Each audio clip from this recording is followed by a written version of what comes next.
Attendez. Bonjour. Et notre sujet aujourd'hui, c'est les mathématiques. C'est dans notre syllabus, si vous regardez, c'est là.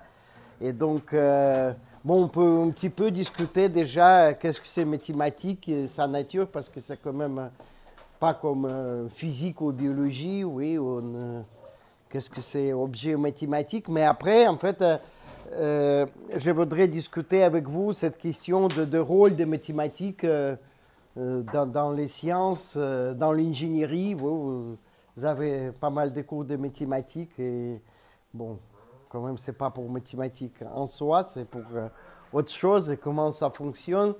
Et après, je voudrais vous montrer, peut-être lire avec vous un petit peu un article très connu. Je ne sais pas pourquoi dans la traduction française, quelqu'un a trompé l'auteur, en fait. Parce que ce n'est pas Richard Cohen. En fait, ça s'appelle Eugène Wigner, qui est physicien, prix Nobel de physique des années 50 quelques. Ah non, je crois après. Donc cet article, il est publié en 1960, donc c'est très ancien. Mais je crois que c'est un bel article et le titre était Unreasonable Effectiveness of Mathematics in Natural Sciences en anglais, donc de la très déraisonnable efficacité de mathématiques en physique. Donc c'est un peu qu'il ne comprend pas comment ça fonctionne, comment il peut écrire, je ne sais pas, petite équation, quelque chose, et après cette équation, cette solution, de trouver un vrai objet physique. Quel rapport entre mathématiques et physique? Pourquoi? Bon, c'est un très bel article, peut-être vous pourrez aussi lire tranquillement là chez vous. Mais on va regarder, discuter, et après, si on a du temps, aussi j'ai un article à moi-même, il y a 2 ans, oui 2 ans, j'ai publié, donc c'était sur le travail de mon ami qui est mort, qui est grand mathématicien, Vladimir Weber. Mais lui aussi a eu idée un peu comment appliquer les mathématiques d'aujourd'hui à quelque chose. Et ça, vraiment, c'est vraiment un problème important parce que je crois que c'est utile de rendre compte que mathématiques comprend, mais disons ici, moi j'ai enseigné les premiers semestres, j'ai enseigné les vecteurs, et c'est en fait c'est mathématiques assez anciennes, donc c'est 19e siècle au meilleur, vous voyez, et mathématiques récentes, donc parfois il y a certains endroits où il applique, mais parfois il devient trop, comme on dit, abstrait. Et après, bon, il faut penser que c'est normal, mais pas mal de gens disent que c'est pas normal, oui, qu'il faut vraiment chercher d'appliquer les mathématiques et il reste en contact avec les sciences, les technologies, etc. Mais pour ça, il faut aussi comprendre quel est le lien, comment ça fonctionne entre mathématiques et autre chose.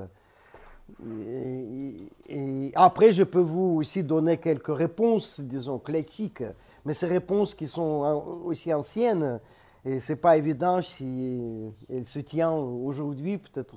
Mais cette philosophie, c'est un peu comme ça toujours. Donc, c'est presque jamais qu'il y a quelques réponses définitives. Oui, il y a plutôt le problème qui est pertinent. Oui. Et après, il faut toujours reprendre ce problème à nouveau, même s'il était résolu, on peut dire à quelque manière, mais c'est pas comme mathématiques, ça c'est une grande différence.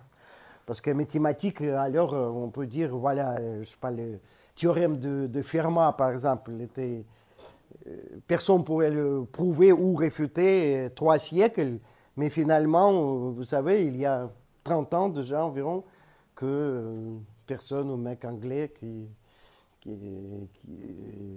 a réussi. Au moins, c'est qu'on tout le monde croit. Ça aussi, c'est un peu délicat. Pour comment on sait qu'il a vraiment réussi, parce que c'est pas quelque chose. L'épreuve, c'est pas simple, pas évident, et donc c'est pas possible de comprendre comme ça, comme dans le cas du théorème de Pythagore, par exemple. Oui, mais quand même, on peut dire voilà, c'était problème ouvert, et maintenant c'est problème résolu. Mais en philosophie, c'est jamais comme ça. Bon, il y a les problèmes et toujours il faut le reprendre, même si certaines réponses existent dans le passé. C'est plutôt comme ça. Donc, mais peut-être on peut commencer par une petite, je sais pas, discussion. Qu'est-ce que vous pensez sont objet mathématique, je sais pas, les nombres par exemple. Qu'est-ce que c'est? Bon, on ne peut pas toucher vraiment, oui, les nombres. Et même, on peut dire quelque chose de vrai, oui, de nombres. Je sais pas, si quelqu'un peut partager quelques idées.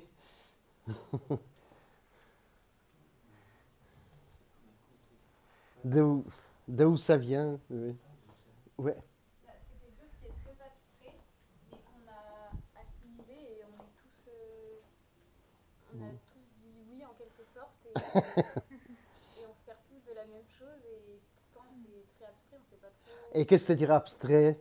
Bah, on sait pas trop physiquement ce que c'est, ce que ça représente, mais ça nous permet d'être tous d'accord sur quelque chose et Mais c'est bien possible qu'on tout d'accord de n'importe quoi, en fait. Oui. Je sais pas, propagande de Poutine ou je sais pas de qui. Donc, oui, si on croit que mathématiques... bon, aussi les questions, et en fait, c'est questions ouvertes, parce que vraiment, il y a opinions différentes. Est-ce qu'il y a les vérités dans mathématiques ou non? Parce que normalement, on parle de vérité quand il y a quelque chose de réel, oui. Telle et telle personne, je sais pas, fait. C'est quelque chose qu'on voit dans les cours. Par contre, si on parle de personnages, je sais pas, de littérature, je sais pas quel est votre personnage préféré. Je sais pas, je prends Lev Tolstoy, Karine, bon, mais c'est n'importe quoi. Mais après, dire c'est vrai ou faux, c'est pas évident. On peut dire c'est comme ça dans ce roman, ou c'est pas comme ça dans ce roman. Mais dire vrai et faux, peut-être c'est pas pertinent du tout. Et après, qu'est-ce que les cas des mathématiques, quoi? Alors, quand même, c'est quelque chose de comme fiction, comme littérature, on invente des choses, ou alors c'est quand même quelque chose de réel. Je sais pas. Qu'est-ce que vous pensez? Ça nous sert au quotidien. Ouais, hein. Tous les jours, quand on veut acheter quelque chose, on dit oui, j'ai 3 euros et tout le monde sait Ouais, qu'on parle. ouais. Tout à fait. Mais ça, c'est déjà quelque chose qui vient de, on peut dire, civilisation humaine. Oui, oui, oui, c'est très important. C'est argent, effectivement, c'est une espèce d'institution. Je ne suis pas spécialiste, mais c'est intéressant. Bien sûr, il y a de l'histoire de économie, etc., et comment les premiers argent apparaît. Et bien sûr, c'est aussi intéressant parce que tout récemment, quand il y a argent électronique et toutes sortes de choses, ça change un peu de sens d'argent. Bien sûr, oui, mais ça aussi très lié à mathématiques, effectivement. Donc, l'idée avec les nombres, ça vient avec argent. Bon, peut-être il y a certains... En fait, bon, aussi, je ne suis pas vraiment spécialiste. Il y a, en fait, je connais même les gens en France, mes collègues, qui sont vraiment spécialisés dans toute histoire très, très vieille, archaïque, on peut dire, des nombres, comment ça apparaît. Une chose qui apparaît que on découvre certains, je sais pas, artefacts, on dit, oui, c'est quelque chose créé par humaine archéologique, très ancien. Et après, certains de ces artefacts qui datent même 30 000 ans d'ici, oui. Donc, vraiment très ancien. Et ça ressemble à quelque chose de mathématique. Il y a, disons, certaines traces, en groupe par 10, ce genre de choses, bien, bien avant l'écriture de langue écrite. Ça, c'est sûr que c'était beaucoup d'avant de langue écrite. Oui. Et vous mentionnez d'argent, mais aussi il y a un calendrier, bien sûr. Oui. Ça, c'est aussi très, très fondamental, de compter, je sais pas, les jours. Après, pour compter déjà les saisons, etc. Et ça fait des liens, on peut dire astronomie, même dans une forme primitive, oui, pour savoir qu'il y a combien, 300 quelques jours par an. Ça déjà, on peut dire, résultat scientifique, même si on n'a pas besoin, je sais pas, télescope ou quoi, et peut-être on peut avoir un modèle bizarre, comment ça se passe, pas du tout ce qu'on croit aujourd'hui, mais de toute façon, il faut faire plusieurs années observation, puis compter les jours. Ouais. En fait, c'était fait par des espèces de, ça s'appelait astrolabie, vous savez, quelque chose, c'est un outil qui permet de mesurer des angles. Ça aussi, pourquoi la géométrie devient très important dans cette histoire. Mais disons, si vous vous placez là horizontal, oui, et après, ce truc comme ça, observateur ici, oui, et il faut identifier, disons, certaines étoiles ou quelque chose, oui, et donc ça permet de mesurer un angle. Et comme ça qu'on peut rétablir. Et tout ça, c'est très ancien dans l'histoire, bien avant des sciences, dans le sens propre, bien sûr. Oui. Et aussi les questions de mesurer le temps. C'est bien lié, oui, calendrier. Tout c'était utile de genre de montres, c'est déjà beaucoup plus après que c'est devenu. Bon, c'est intéressant aussi comme toute cette histoire matérielle. C'est un signe intéressant sur ce sujet, c'est que dans les mesures de temps, on toujours en fait utilise le système babylonien avec la base 60. Donc on a normalement la base 10 qui vient chez nous des Landes en fait, par les Arabes soi-disant, à quelque chose comme 11e, 12e siècle à Europe, 10 fois 10, etc. Et là, c'était un système archaïque à la base 60. Ouais, parce que, bon, c'était les deux symboles en fait. Mais avec deux symboles, on pourrait faire espèce de symbole complexe de 1 jusqu'à 59. Par contre, l'idée de base d'introduire 0, ce n'était pas fait par les Babyloniens. C'était vraiment peut-être à niveau pratique, une des plus grandes découvertes en mathématiques de tous les temps. C'était des zéros, oui, c'est aussi très abstrait si on pense. Mais c'est aussi très pratique parce que notre système ne fonctionne pas sans zéro. Ça, c'est clair, oui. Oui. Par contre, la base 60 donne certains avantages sur la base 10. Vous savez quel est l'avantage? Par exemple, si vous voulez, je sais pas, écrire entière, oui. Par exemple, entière de, je sais pas, litres. Et donc, il n'y a pas de manière de le représenter précisément de manière finie dans le système à la base 10. Et c'est pourquoi, si vous voyez, je ne sais pas, maintenant peut-être c'est changé, mais c'était les bouteilles des coca, etc. Et là, vous voyez écrit 0,33 litres. Oui, je ne sais pas si ça toujours existe. mais en vrai, c'est 0,33 en infini. Oui. Parce que c'est comme ça qu'on représente entière dans le système décimal. Et par contre, si ce système à la base 60, on peut le représenter de manière finie. Peut-être quelqu'un peut dire pourquoi, non? C'est difficile. Ouais.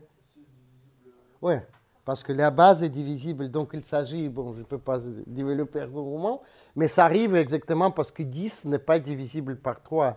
Et 60 est divisible par 3. C'est pourquoi on peut dire 20 minutes, par exemple. Oui, 20 minutes, ça fait... et vous voyez, c'est quelque chose qui se tient... je n'ai pas étudié cette histoire en détail, mais vous savez qu'après la Révolution en France, c'était un essai de faire une réforme, bon, de tout, mais y compris de mesures de temps. Et donc, on essayait de faire, pourquoi faire 60 minutes il faut faire 100 minutes, oui, pour faire tout unifié, de manière... mais c'est pas allé, quoi. Je sais pas, après, c'était abandonné. Mais à le musée, oui, moi j'ai vu à Paris, un musée de l'art et métier, il y a les montres avec 100 minutes, par exemple. Et les mêmes pour les angles. Oui, vous voyez, c'est les... voilà. Ça, c'est que pour... c'est le lien entre, bon, on peut dire mathématiques et vraiment la base de civilisation, ça c'est vrai. Mais aussi, bien sûr, oui, mais après, si on peut quand même penser de manière un peu plus, je sais pas, métaphysique, mais qu'est-ce que c'est finalement? donc, donc, en fait, c'est l'idée que abstraction, comment votre nom? Louise. Hein? Donc, ce que dit Louise, que c'est abstrait. En fait, c'était l'idée d'abstraction été introduite par philosophe grec Aristote la première fois. Et ce qu'il pensait par abstraction, c'est que, je sais pas, vous avez quelques objets, et après, il y a plusieurs propriétés de cet objet. Comme, je sais pas, il y a la table, il y a gris ou autre chose. Et à ce moment, qu'est-ce que c'est abstraction selon Aristote, que on peut peut-être penser de cette couleur gris sans cette table-là, sans autre, comme si cette grille existe tout seul. Ouais. J'ai du mal à comprendre pourquoi le terme abstraction, parce que justement... C'est lui qui dit, c'est pas... oui, non, parce qu'un chiffre en soi, c'est pas abstrait, parce que 2, tout le monde sait ce que c'est que 2, mais c'est la représentation qui est une abstraction. Ben, je vois pas en quoi c'est abstrait. Et à votre avis, c'est concret, ouais. Mais 2, c'est concret, c'est 2. La représentation qu'on a autour, par exemple... Mais à la base, comment on s'est dit... La représentation est abstraite, mais le nombre en lui-même, tout le monde sait ce que c'est que 2. Oui. Mais 2, ça aurait pu être 7, par exemple. Ça serait abstrait si on ne pas d'accord. Mais du coup, je peux donner la définition de 2. Ouais. 2, c'est 2 éléments. Oui, mais il y a rien de palpable. C'est la subtilité. C'est la subtilité, la représentation physique. Mais on sait, le concept du 2 est pour moi pas. Alors que la représentation physique l'est. Oui, mais vous voyez, en fait...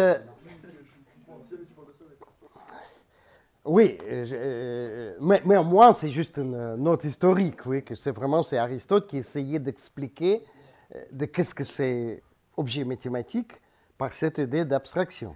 C'est ça, oui. Après, et en gros, c'est ça, qu'il y a plusieurs, on peut dire, paires des objets, mais on fait cette abstraction, il dit le nombre 2, oui, comme il ne s'agit pas de, je sais pas, de 7 couples, mais il s'agit de 2. Comme ça, ouais.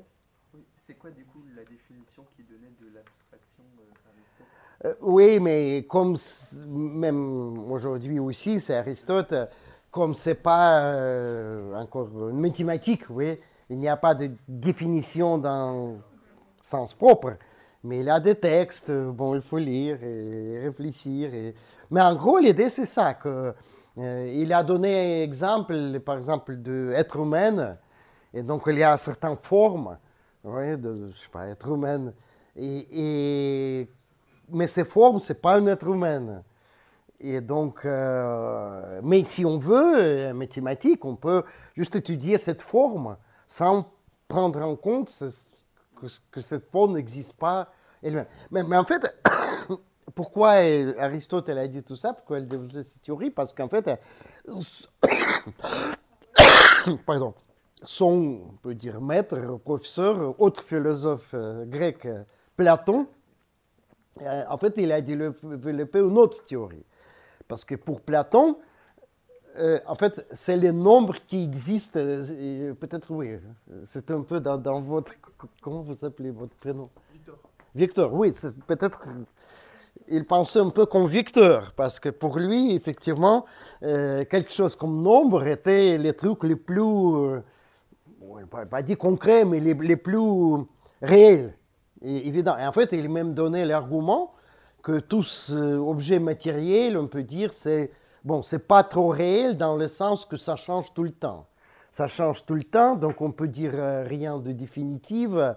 Et après, tous les gens sont aussi opinions. Oui, c'est Louise qui oui, c'est bien. parler d'opinion, oui, de ce que j'en crois et pense, et ils disent, voilà, et donc pour tout cet objet matériel, il y a plusieurs opinions, tout ça change, etc. Et par contre, pour les nombres, quand même, on peut dire que, je sais pas, 2 fois 2, c'est 4 et pas 5. Donc c'est quelque chose de vrai et définitif. Et donc pour Platon, c'était un peu argument de dire que ces mathématiques, c'est l'objet mathématique qui sont vraiment réels. Et toute autre chose, bon, pas vraiment réelle, mais aux mesures qu'ils sont certains rapports à objets mathématiques, je dirais. Donc on dirait que, par exemple, tout ce phénomène astronomique, car ils sont périodiques, il y a aussi toute espèce de stabilité. Même aujourd'hui, on sait que ça change quand même, mais de manière plus lente en rapport de la vie humaine. Mais si on regarde le ciel, etc., c'est en fait, c'est un rare phénomène qu'on voit autour de nous, oui, qui se répète vraiment, oui, parce qu'il n'y a pas tellement de choses qui se répètent. Et là, c'est quelque chose qui se répète quand même pendant les siècles. Apparemment, ça reste toujours la même, sauf il y a aussi exceptions, comme des comètes, et parfois il y a des éclipses. Mais avec les éclipses, les astronomes grecs, ils ont savaient déjà expliquer les éclipses et même prédire l'éclipse pour calculer toutes les orbites, etc. Ils savaient bien prédire l'éclipse. Ce que beaucoup impressionnait, bien sûr, tout le monde autour de eux. Voilà. Donc voilà, et Platon développait cette approche que ces objets mathématiques qui sont réels, physique, il a dit c'est pas vraiment une science, mais quand même à la base des mathématiques, c'est possible de développer quelque chose comme que ressemble science, en fait, les mots physiques ont été aussi inventés par Aristote, les mots. Les mots grecs, il était physis, c'est le même que nature. C'est aussi les, comment on dit, français, les quand on plante pousse, poussance, croissance, voilà. Voilà, c'est comme croissance. Et donc, mais Aristote changeait. En fait, il a fait cet argument contre Platon pour dire que mathématiques, les nombres, etc., c'est pas les trucs réels, etc., mais cette abstraction. Et donc, c'est un contre-argument. Et si vous voulez, cette discussion, ça reste même aujourd'hui. Il y a en fait pas mal de mathématiciens et même grands physiciens qui croient que Platon il a eu raison. Bon, c'est pas toujours la même chose que des discussions entre philosophes, mais quand même, il y a certains gens qui croient que les nombres, oui. Après, oui, mais de toute façon, cette théorie, soit de platonicien ou soit cette théorie d'abstraction, oui, après Aristote, il explique en fait quel est le rapport entre mathématiques et, disons, ce que n'est pas mathématique, oui. Parce que, bon, Platon, il a eu une espèce d'idée métaphysique qu'il y a cette réalité plus ou moins mathématique, oui, mais qui après corrompu en certaine manière par les matières, par toutes ces choses, mais quand même, ça existe dans une espèce de cette position intermédiaire, mais comme dans l'astronomie, il y a côté mathématique, qui est côté de éternel, etc., mais il y a quand même côté de cet devenir, oui, des changements, aussi de vision qu'on voit bien par les yeux. Tant que mathématique, il faut juste penser. Ouais. Et donc, il y a l'idée de ce rapport. Mais je veux juste mentionner, il y a aussi une autre manière d'expliquer. Et ça, c'est plus récent. Bon, peut-être on peut trouver ce genre de choses, je sais pas, chez Descartes, etc. Mais je crois que les bonnes références, c'est un philosophe, Emmanuel Kant. Entendu parler? Immanuel Kant, c'est un philosophe allemand. Immanuel Kant. Bon, je ne me rappelle pas ces années exactement. Il a travaillé dans la ville Königsberg, qui, après la Seconde Guerre, est devenue la ville russe Kaliningrad. Il n'a presque pas quitté la ville, mais à ce moment, il écrit des travaux qui sont devenus très, très connus. On peut dire dans tout le monde, peut-être c'est trop dire dans tout le monde, mais dans toute l'Europe, pour sûr. Et donc son idée était que les choses comme les nombres, oui, et aussi comme géométrie, espace géométrique, c'est dans notre tête. Bon, je vulgarise bien sûr, il a dit des choses plus fines, mais l'idée est ça, que en fait, espace et temps, ouais, c'est pas quelque chose de physique, c'est pas, bon, même quelque chose de réel dans ce sens, parce que lui, il pensait que parler de réel, pas réel, c'est une espèce de métaphysique qu'il veut plutôt éviter. Mais c'est une manière de voir le monde. Et c'est vraiment, dépend beaucoup du cerveau humain. Donc même il a donné l'argument que s'il n'y a pas extraterrestre, ça chez Kant on trouve, avec cerveaux différents, etc. Peut-être cet extraterrestre pourrait avoir une autre, je sais pas, géométrie, une autre. Donc pour lui, mathématiques, c'était ça, c'était les liens aussi entre nous, oui, comme humains, et le monde, on peut dire. Oui. Mais c'est les liens qui n'étaient pas dans le monde, mais plutôt dans notre propre constitution, soi-disant. Oui. Et il est lié l'idée de nombre avec celle du temps. Oui, donc pour lui, ce n'est pas la même chose, mais l'idée que si on compte 1, 2, 3, hein, ça que nous donne l'idée de temps. Et en même temps, ça nous donne arithmétique. Et donc, et géométrie, d'une manière similaire, ça nous donne l'idée d'espace. Ouais? Donc, on a l'idée d'espace, mais en même temps, c'est géométrie. Oui. Mais en fait, à la base de son argument, il y a quelque chose qui, je crois, assez vrai, et c'est pas facile de donner contre-argument, et c'est que les preuves mathématiques, oui, c'est pas les mêmes choses que preuves dans le physique, disons. C'est juste une autre. Même, j'ai déjà parlé, je crois, autrefois, de ce problème de 4 couleurs, oui, et donc cette différence peut être aussi questionnée, oui, on posait les questions, est-ce que c'est toujours vraiment évident ou non, mais a priori, on peut dire que si on cherche à prouver, donner une preuve du théorème de Pythagore en faisant des mesures, c'est pas comme on pense de preuves mathématiques, oui. Et effectivement, l'avantage des preuves mathématiques, que il ne fait pas référence à aucune expérience d'extérieur. Oui. C'est un argument construit de manière...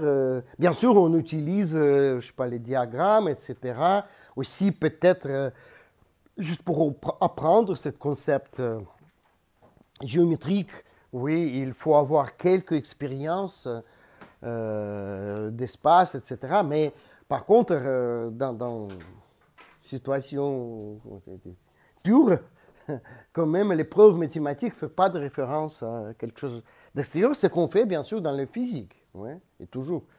Pour dire que, je sais pas, la théorie d'Einstein est vraie, ce n'est pas suffit pour dire qu'elle est consistante de manière mathématique. Il y a une belle mathématique derrière, bien sûr, mais après, il faut avoir des preuves empiriques. Ouais. Et on a discuté avec vous, par exemple, cette observation des ondes gravitationnelles, c'est exactement ça, c'est quelque chose qu'on qui découle de la théorie, on peut dire de manière mathématique, oui, on fait des prédictions que ça existe de manière mathématique, mais après, quand même, il nous reste de le confirmer ou le réfuter en faisant des observations et des expériments. Donc, ce n'est pas la même chose que mathématiques. Et donc, chez Kant, selon Kant, mathématiques, c'était ça. C'était juste construction de, comme on dit, a priori, oui, mais qui après est utilisé pour systématiser le monde autour de nous. Oui. Et ça, mais si vous voulez, ça aussi explique pourquoi on dit d'application de mathématiques, oui, pourquoi quand même tout ce qu'on fait, je ne sais pas, dans la science, l'ingénierie, on peut toujours appliquer les concepts mathématiques. Bon, c'est aussi une théorie, comment ça fonctionne, mais c'est déjà assez ancien et c'est passé dans la vraie histoire que vers la fin du 19e siècle, très peu de gens qui croyaient Kant. Ils disaient, ah, voilà, il n'a rien compris. Une raison spéciale était qu'il a donné très mauvais exemples. Parce que il a... Mais par contre, c'est un bel exemple pour un peu... pour son argument. Oui. Et donc, il a donné exemple de... Vous savez, le théorème selon lequel les sommes des angles... oui. Mais vous savez quand? Dans le sens de savoir ou dans le sens de croyance? Qui peut donner une preuve? Oui. Ça, c'est un peu toutes les maths, finalement. Non, pourquoi toutes les maths? Un postulat de départ que tout le monde... je sais pas si c'est une croyance, mais on s'est tous mis d'accord sur un postulat au début qui prouve que 1 plus 1, ça vaut 2, par exemple. Que prouve que quoi? Qui prouve un peu toutes les maths. Il y a quand même un postulat fondamental de base. Oui, oui, oui. Auquel on s'appuie pour le reste, en fait. Est-ce que c'est indémontrable? Mais vous voyez cet argument, avec postulat. Et postulat, et qu'est-ce que c'est postulat de base pour vous? Je sais pas justement, mais oui, voilà, je sais pas, une croyance collective sur laquelle on s'est dit, ok, on s'est mis d'accord sur le fait que c'était ça, quoi. Oui, c'est vrai que dans les preuves, on a cette procédure de faire référence à quelque chose comme déjà connu. Sauf que c'est vrai. La première chose du connu, Oui, mais il y a... oui, ça aussi, il y a beaucoup de discussions. Mais déjà, ce qui est important dans cette histoire, au moins, bon, c'est mon avis aussi, mais ce que vous trouvez chez Aristote, c'est pas comment original que quand même, il y a les choses moins évidentes et plus évidentes. Oui, c'est d'accord. Et donner une preuve, s'agit de expliquer quelque chose comme moins évident, oui, ou peut-être pas connu du tout, en termes de quelque chose qui est plus évident. Vous voyez? Donc, ce n'est pas quand même les questions de croyances sans raison. Vous voyez? Oui, vous avez raison, bien sûr. Chaque fois, on peut demander pourquoi ça, et pourquoi ça, et pourquoi ça, et pourquoi ça, et jamais arriver à quelque chose. Mais les preuves mathématiques, c'est même pas comme ça. Oui, c'est vrai, on peut toujours le questionner, oui, comme faire un... Comment on dit challenge en français? C'est... Défi, oui. Faire un défi, dire, ah non, pourquoi tu dis ça? Bon, mais parfois, cet défi, oui, c'est un peu, on peut dire, artificiel. Mais dans l'autre sens, ça... Oui, et c'est avec cette nuance, en fait, que joue toute l'histoire. Mais qui peut donner les preuves? N'importe quelle preuve, mais dans quel sens raisonnable. De théorème que si vous prenez un triangle, ouais, donc c'est mon deuxième exemple, après, ouais, n'importe quel triangle, et après, donc, vous avez trois angles, je dis alpha, bêta, ouais, et gamma. Ouais, ouais. Et en fait, je vais montrer que alpha plus bêta plus gamma égale... Bon, pour les multiplications, il faut écrire plutôt pi. Ouais, parce que ça ne dépend... Ouais. Attends, tu fais la démo là? Votre prénom, comment? Hugo. Hugo, oui. Ouais. Donc, comment on les montre? Oui, c'est quelque chose qui n'est pas évident de début, oui. On peut plusieurs triangles et pourquoi c'est les sommes, pourquoi c'est toujours les mêmes sommes? C'est peut-être pas les mêmes. Là, on a un rectangle. Ouais. Et du coup, les angles des rectangles, c'est 90 degrés. Et pourquoi? Parce que le rectangle, c'est droit. Je n'ai pas compris, Romain. Oui, mais ça change rien. Donc ça, c'est, vous voulez dire parallélogramme, oui? Oui, parallélogramme. Ça, c'est parallèle à ça. Donc, vous avez gamma ici, gamma ici, d'accord. Mais quelle est l'épreuve de... Qu'est-ce que ça dit sur les questions des sommes?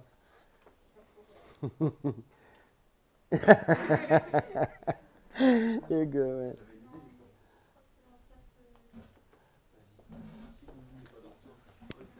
Non? Non? Vas-y. Allez-y. Ouais. Si vous avez... Bon. Ouais. On va être un peu plus intelligent que ChatGTP, hein, parce que ChatGTP se plante complètement sur ce genre de questions. Mais j'ai dit, j'ai essayé avec Théorème de Pythagore. Il dit conneries, il te dit comme étudiant, oui, oui, oui, oui, qui ressemble au texte mathématique, blabla, mais après, c'est nul.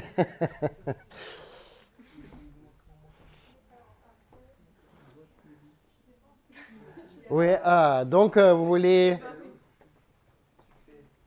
pas un cercle? Oui, c'est bien possible. Et en fait, vous avez raison qu'il faut le prouver, bien sûr, mais les 3 points définissent en fait un cercle de manière unique. Oui, fais comme ça. Là, tu as le truc de alterne interne, tes angles. Ton alpha, tu le retrouves. Ah, ouais, ouais, ouais. Bon, cercle, on n'a pas besoin vraiment. Oui. Oui, vous pourriez montrer? Oh là là, c'est ce que j'avais fait.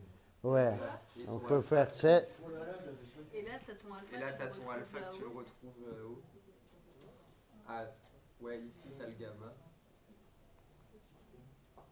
Et de l'autre côté, tu as le. À gauche du bêta. Voilà. Bah, Non, pas- jusqu'au trait. Jusqu'au trait, ouais.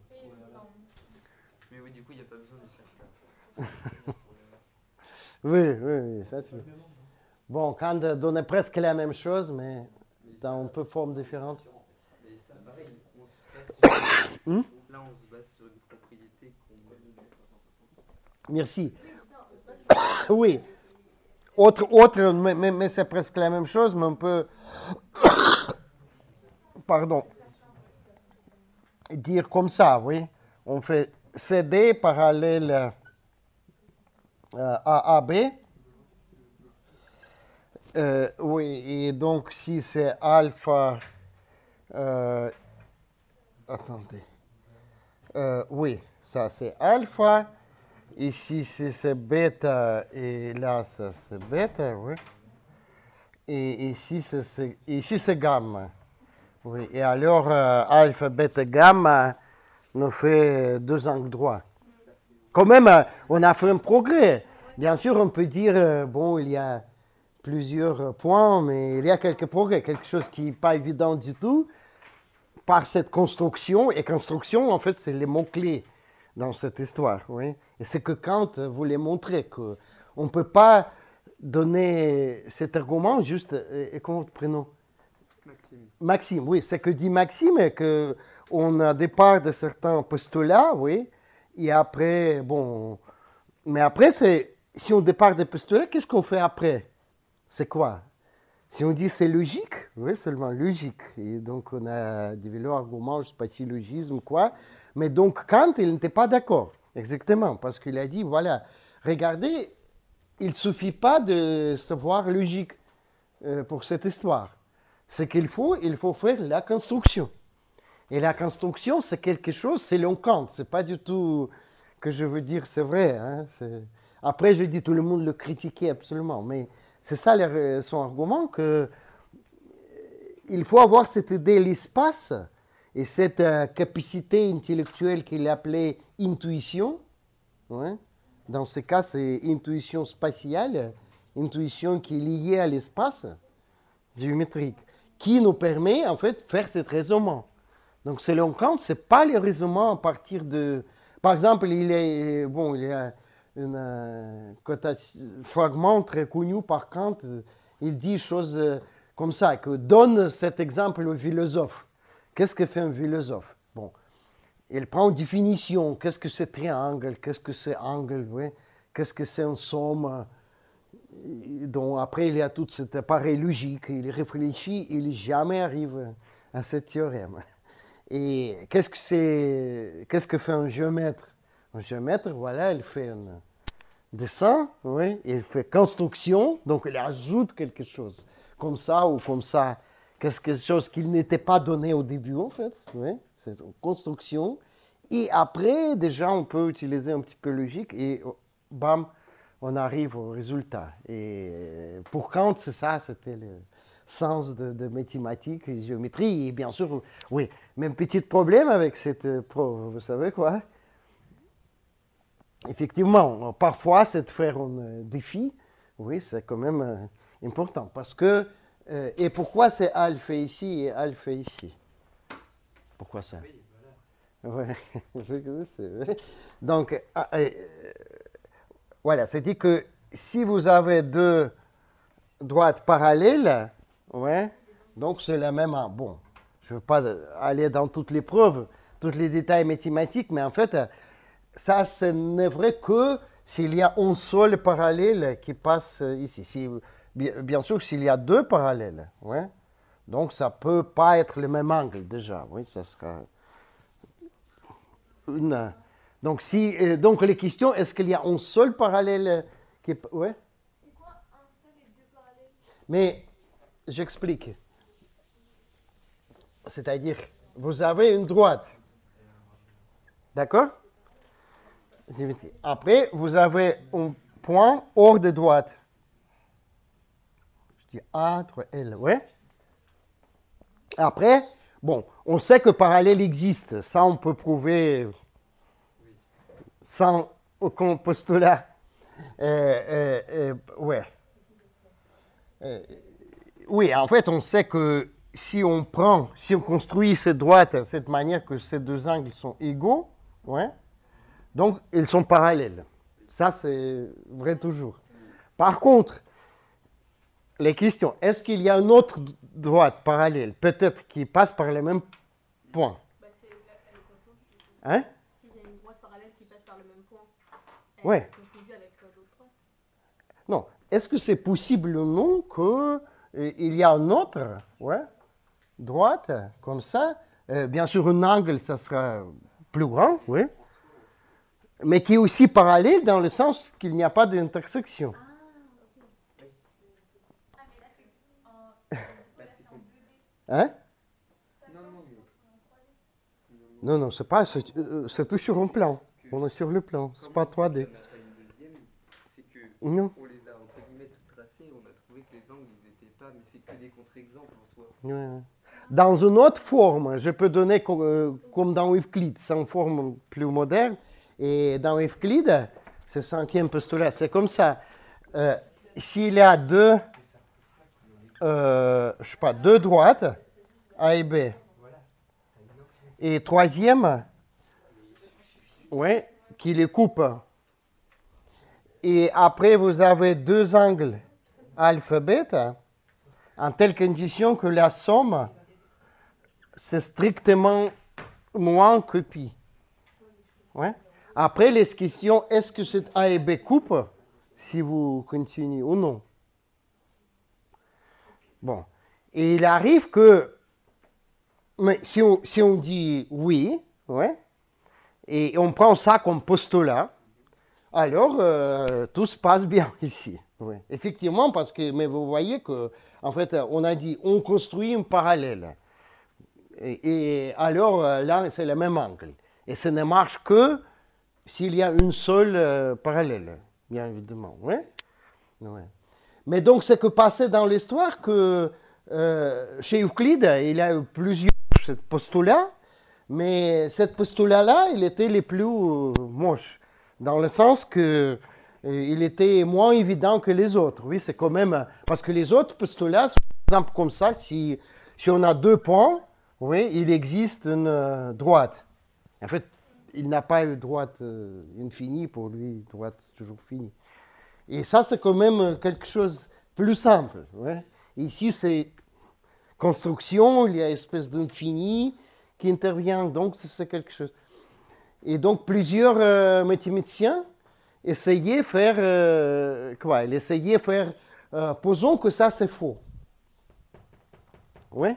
Et donc, regardons ce qu'il passe et on espère trouver contradiction. Donc, on peut dire qu'on essayait de prouver ce postulat comme un théorème, à partir des autres postulats, etc., ou, je sais pas, de manière indépendante, peut-être remplacer ça par quelque chose de plus évident. Et vous savez qu'il passait dans l'histoire avec tout cet effort, non? Ah, non, je vous raconte. Donc, au 19e siècle, mais en fait, c'était 2 personnes qui un peu se contestaient. Un était en Russie, Nikolai Ivanovich Lobachevsky, c'était début années 30, 1830. Et l'autre était Janusz Bolyai, à l'époque, c'était Empire autrichien, mais aujourd'hui, c'est Hongrie. Voilà. Et donc, ils ont un peu développé cette idée que peut-être on peut faire quand même géométrie sans ce postulat. Ouais. Mais moi, j'ai connu plus de travaux de Lobachevsky, en fait. Il y a très, très belle introduction française, assez récente, de son espèce de travail de synthèse, s'appelle Pangéométrie, sur cette question. Mais en fait, on développe une théorie géométrique différente qu'on appelle aujourd'hui ou géométrie de Lobachevsky, ou alors géométrie hyperbolique. Ça, je n'explique pas, ça c'est non introduit par Felix Klein, oui, un mathématicien anglais, mais de toute façon, ça que donne qu'en fait, pourquoi c'est joué contre Kant? Parce que pour lui, c'est une espèce de vérité donnée par intuition, blablabla, mais après toute cette soi-disant géométrie non euclidienne, qui était reconnue, il était reconnu, je crois, vers les années, mais disons 1860, certainement. Je crois c'était les questions que l'Académie française a arrêté de recevoir, d'accepter des preuves de ce 5e postulat, et c'était, je crois, 1860 quelque. Voilà. Et donc, à ce moment, cette autorité de Kant était un peu touchée, oui, parce qu'il a dit, voilà, ce qu'il pensait, cette espèce d'intuition absolue, et voilà, ça ne marche pas. Oui. Mais moi, je dirais, bien sûr, c'est pas un bon exemple. Quand même, qu'il a raison, mais pas dans ce sens-là, pas dans le sens que géométrie euclidienne, c'est quelque chose qui est dans notre tête, programmé comme keyboard avec géométrie euclidienne dans la tête, oui. Parce qu'on est capable de faire autre sorte de géométrie. Et en plus, il devient très important, et bien sûr, avec travaux d'Einstein, physique, ça est devenu plus commun. Ouais, en fait, selon les sciences de physique, notre espace physique n'est pas euclidien. Oui, il est euclidien dans approximation, localement, oui, mais à échelle plus grande, il n'est plus euclidien. En fait, il n'est pas espace de Lobachevsky. C'est un autre concept de géométrie introduit par Riemann, c'est un autre géomètre allemand. Et on peut en fait décrire toutes différentes géométries en termes de courbure. Oui? Donc, c'est un peu ressemble, en fait, une espèce de modèle de cette géométrie, par exemple, oui, ça c'est peu donné sur une certaine surface qui n'est pas plan. Oui.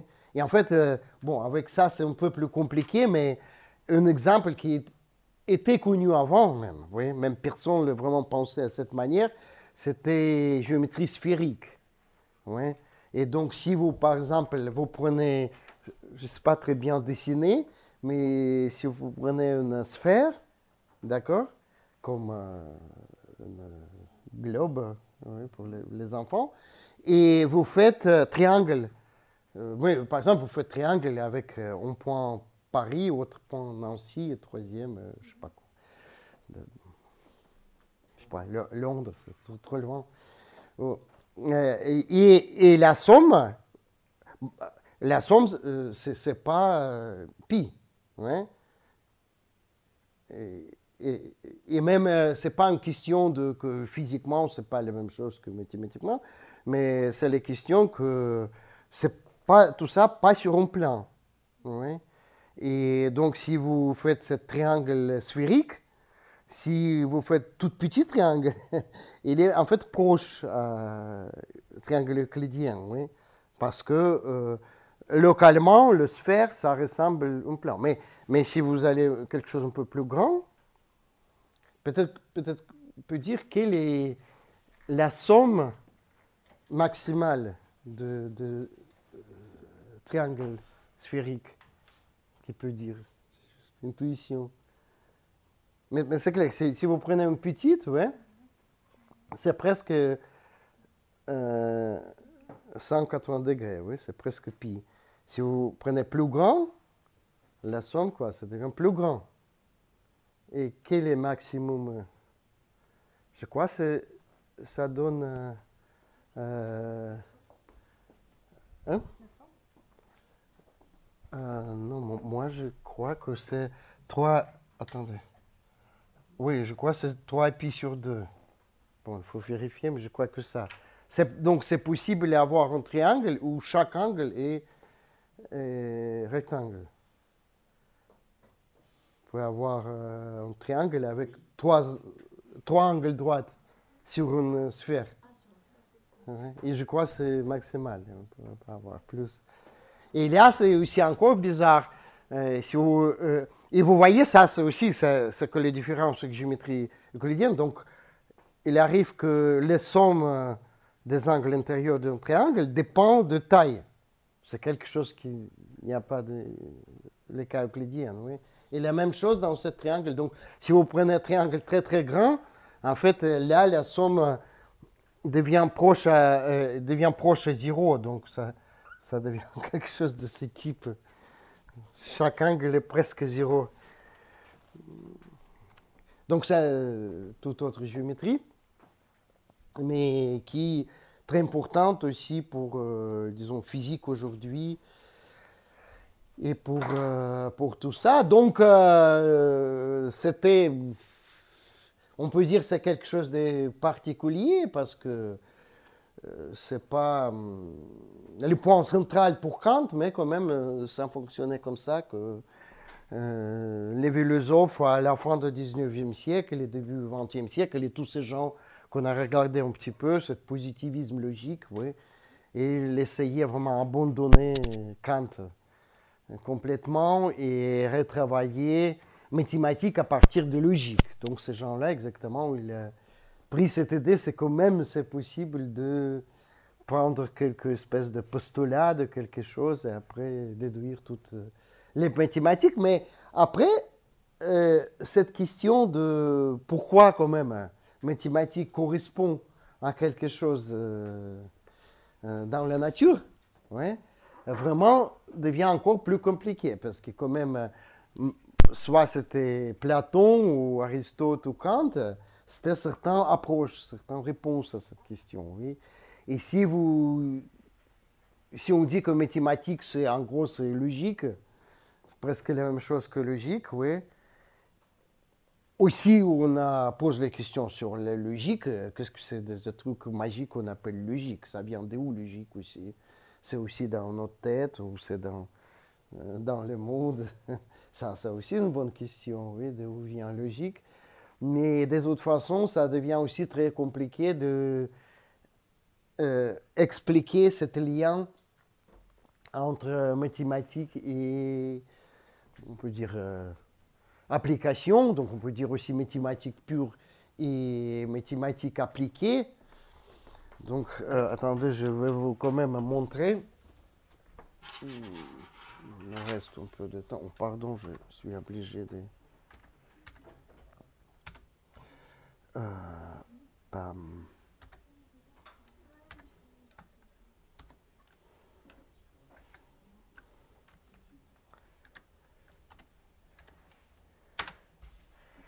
Oui. Mais donc ça, je vous laisse à lire parce que, bon, c'est pas lecture difficile, je crois. Mais je peux lire, si vous voulez, les débuts peut-être. Attendez, pourquoi ça marche plus?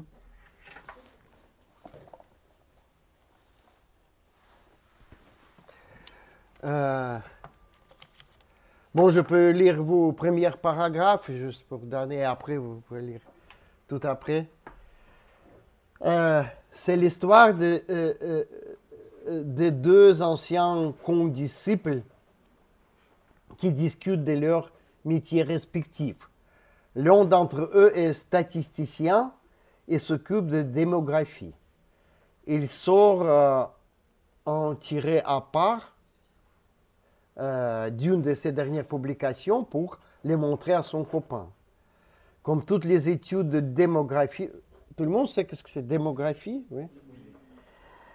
Celle-ci traite la distribution gaussienne. Vous connaissez la distribution gaussienne? Très bien. Et les statisticiens expliquent à son ancien camarade d'études les significations des divers symboles utilisés. Ça, c'est population réelle, ça, c'est les populations moyennes, etc. Cependant, le copain n'a pas l'air convaincu. Il se demande même si l'autre n'est pas en train de le mener en bateau. Comment fais-tu pour les déterminer, demande-t-il. Et puis, qu'est-ce que c'est que ce symbole-là? Mais c'est pi. Oui, c'est le même pi.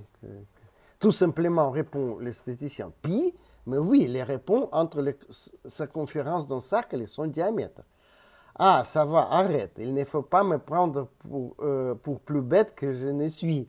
Les statistiques sur la population n'ont sûrement rien à voir avec les circonférences du cercle. Mais voilà, donc il parle de quelque chose, bon, population, etc. Et qu'est-ce que savoir avec pi, avec cercle, avec rapport, etc. Bon, bien sûr, on peut expliquer, mais c'est un peu l'argument en général. Et après, on peut regarder, il y a l'auteur, bon, je veux écrire le nom d'auteur, parce que ce n'est pas les bons mots d'auteur. Il s'appelle Eugen Wigner, comme ça. Et donc, cet article date à 1960. Ouais. Mais après, il parle de son expérience de physicien, quand il a fait des calculs, je ne sais pas, de théorie des groupes, je crois, ce genre de choses. Et après, il fait expériment sur accélérateur, il découvre nouvelles particules. Et ça, lui fait fou un petit peu, il dit, mais comment, mais pourquoi vraiment? Et il ne donne pas réponse ici, il dit cette espèce de magie qui, bon, fonctionne, il faut dire merci à Dieu pour que le monde est comme ça, et pas autrement, qu'on n'a quelques accès. Et moi, je trouve ça pas... Bon, peut-être il écrit ça comme juste pour provoquer tout le monde, parce que je ne crois pas que c'est une bonne idée de penser que c'est juste magique, oui, parce que la science, quand même, ce n'est pas magique. C'est vrai qu'en fondement de science, il y a des questions qui ne sont pas du tout claires et compliquées, mais je ne crois pas que c'est une bonne idée de suggérer qu'au fond de science, il y a une espèce de magique. Mais, soit il y a plusieurs, bien sûr, interprétations et plusieurs manières de penser de cette question. Donc, je vous propose le lire. Oui. Oui, voilà. Il dit qu'est-ce que c'est les mathématiques, mais je crois que il n'est pas philosophe, mais quand même, je crois, regardez un petit peu. Et il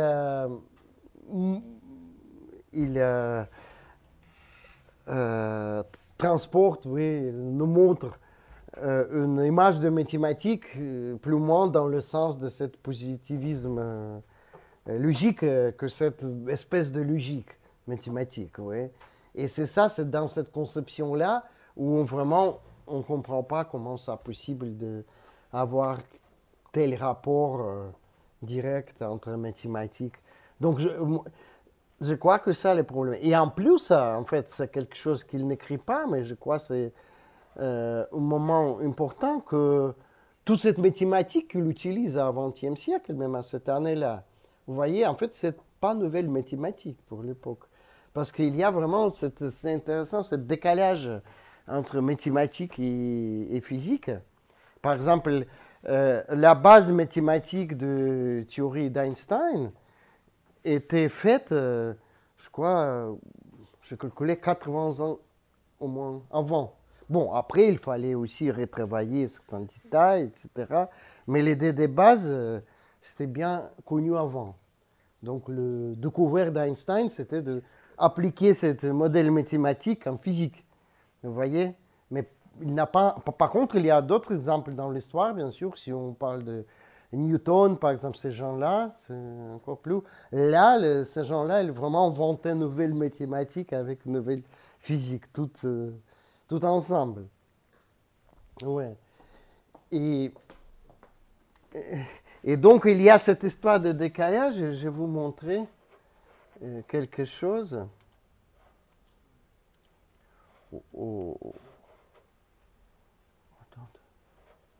Oui, ça, c'est mon article. Il y a 2 ans.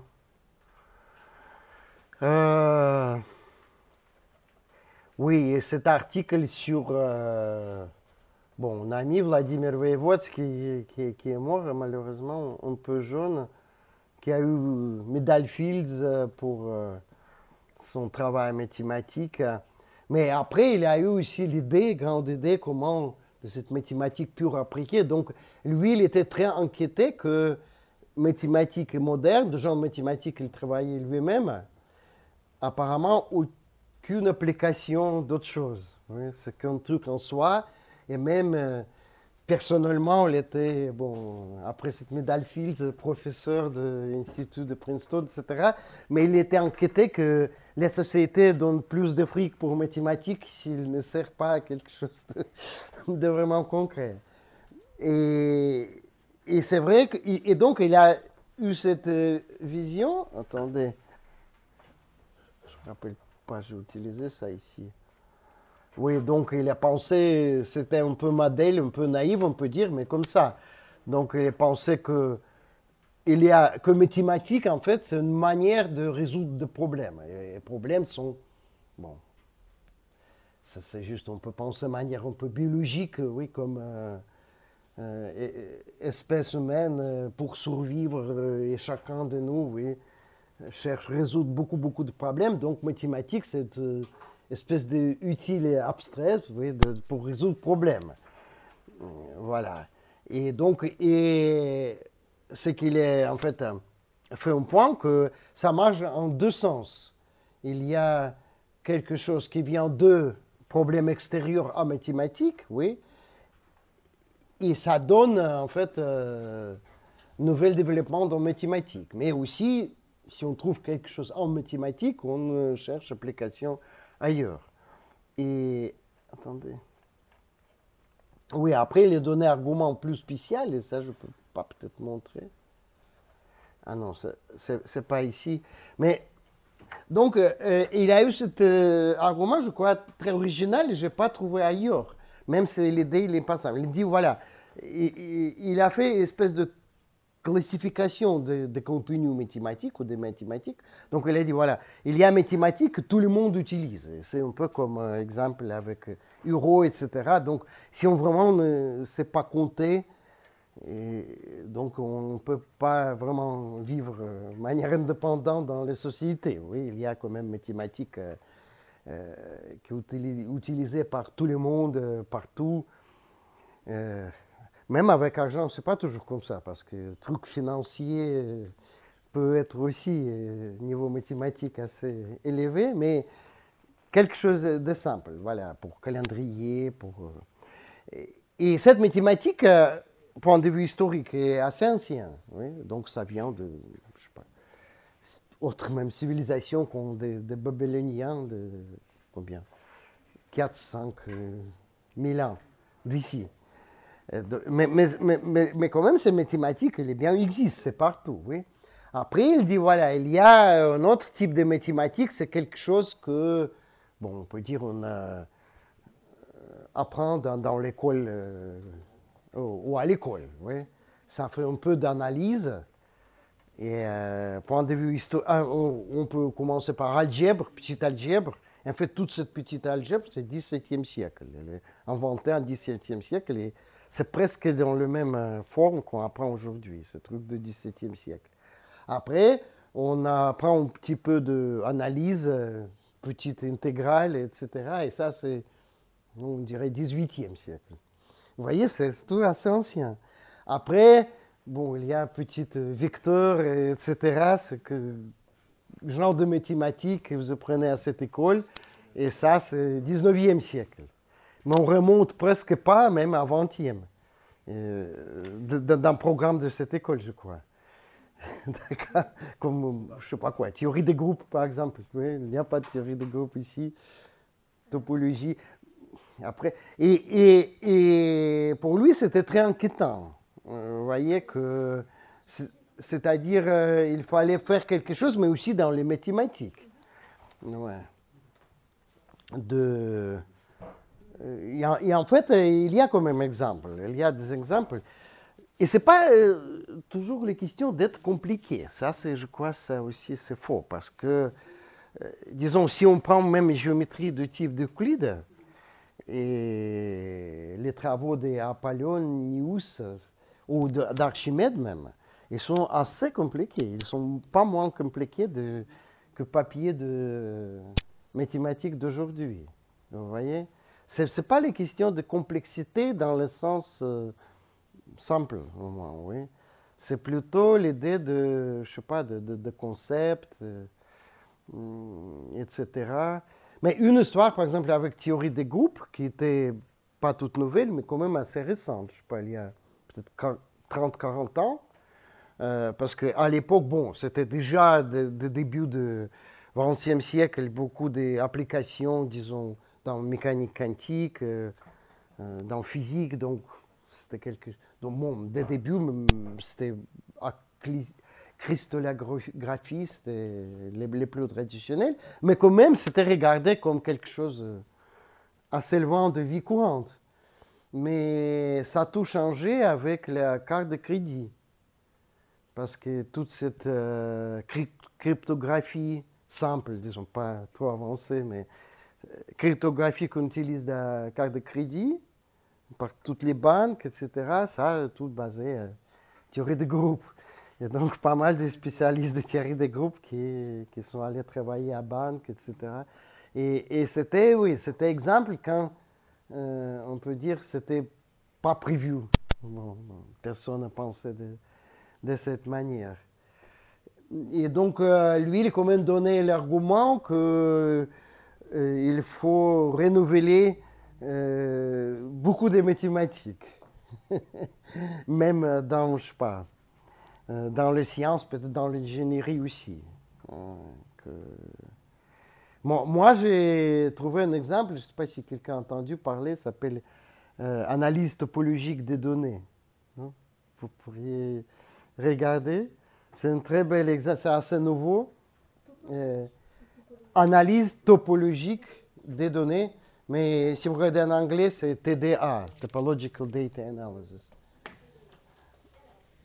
Ouais.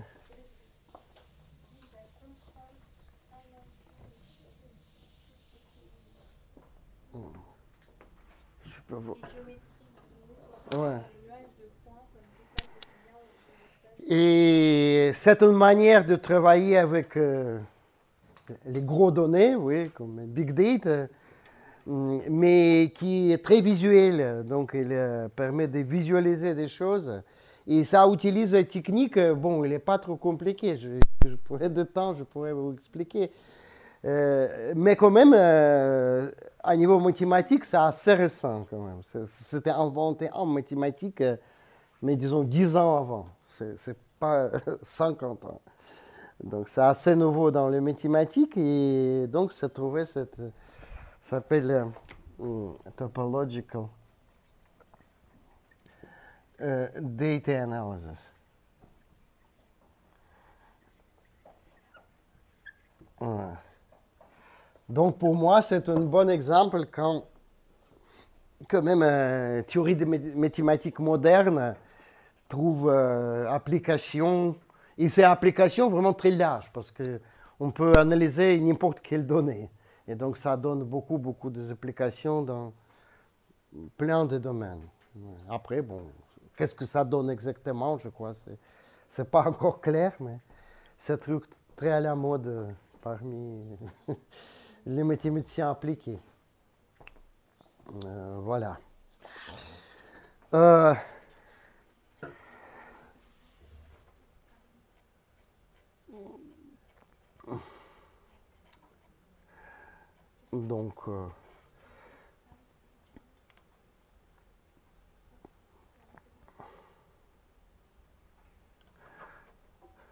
Donc, il y a aussi donné argument qu'on peut peut-être faire beaucoup mieux avec un modèle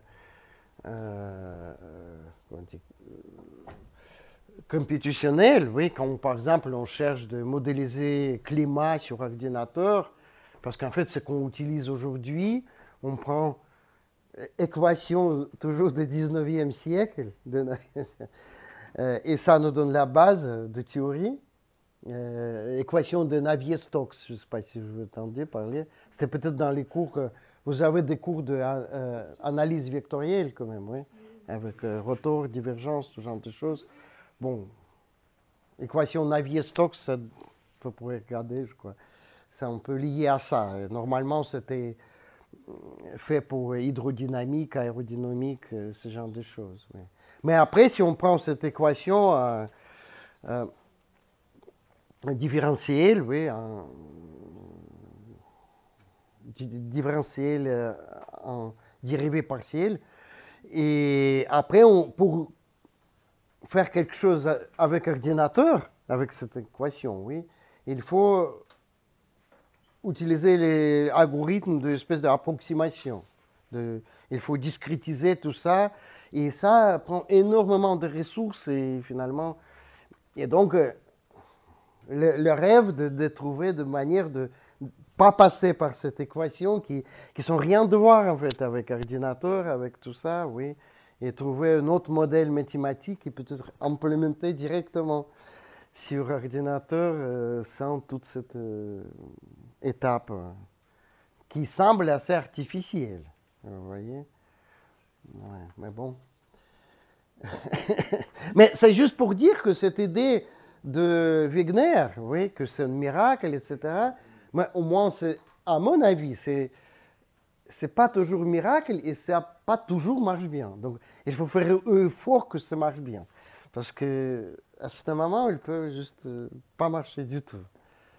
Et pourquoi ça marche? Ouais, d'accord, ça reste quand même question ouverte. Je n'ai pas vraiment de réponse.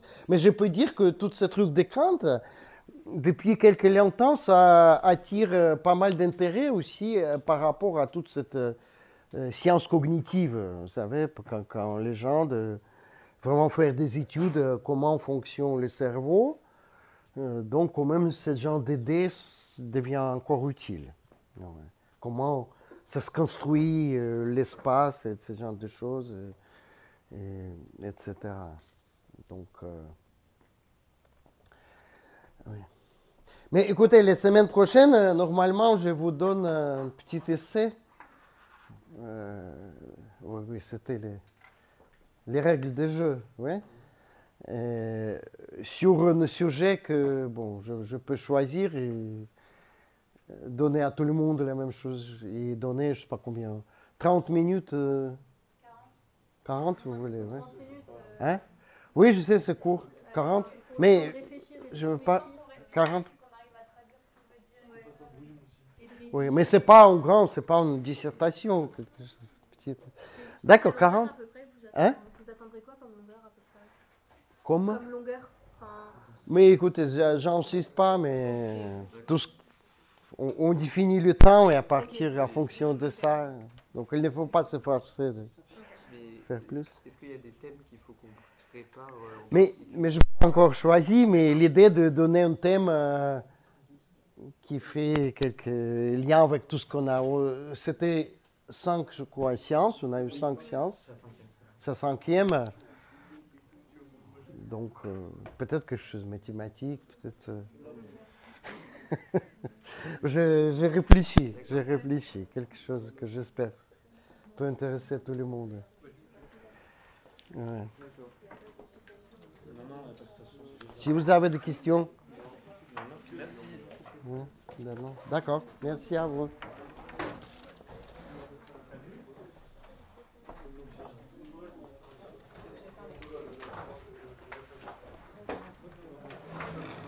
Moi aussi, mais là, on voulait commencer à rentrer chez moi.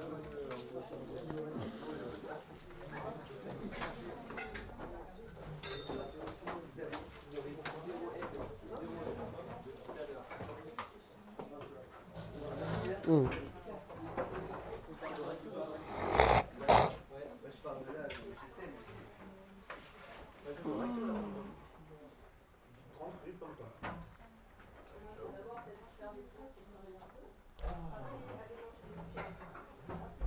J'ai un truc à te. Pas de document, assez.